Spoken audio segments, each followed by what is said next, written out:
தெலுங்கானா தனிமாநில கோரிக்கையை வலியுறுத்தி தெலுங்கானா பகுதிகளில் வியாழனன்று நடைபெற்ற ரயில் மறியல் போராட்டத்தால் ரயில் சேவை முற்றிலும் முடங்கியது. ஆந்திராவை பிரித்து தெலுங்கானா தனிமாநில கோரிக்கையை வலியுறுத்தி தெலுங்கானா மாவட்டங்களிலிருந்து தேர்வு செய்யப்பட்ட பல்வேறு கட்சிகளைச் சேர்ந்த 100க்கும் மேற்பட்ட எம்எல்ஏக்கள், எம்பிக்கள் ராஜினாமா செய்தனர். அதைத் தொடர்ந்து பல்வேறு தரப்பினரும் போராட்டத்தில் ஈடுபட்டு வருகின்றனர்.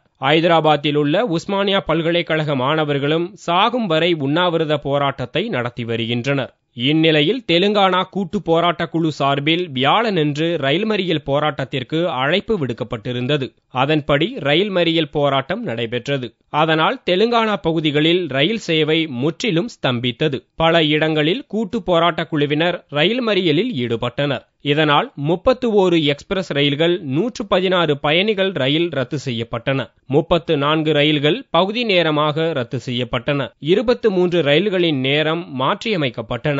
23 எக்ஸ்பிரஸ் ரயில்கள் மாற்று வழிகளில் இயக்கப்பட்டன. சென்னையிலிருந்து ஆந்திரா வழியாக செல்லும் ரயில்களின் நேரமும் மாற்றப்பட்டு மாற்று வழிகளில் இயக்கப்பட்டன.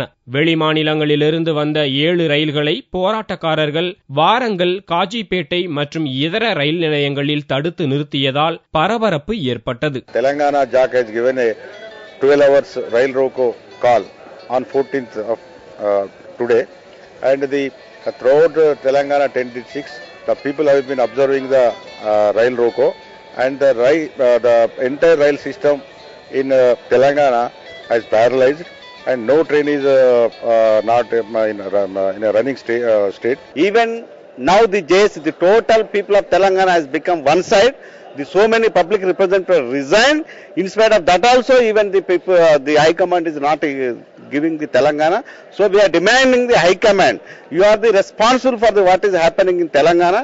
Even now you immediately take the action and put the bill in Parliament and announce the Parliament.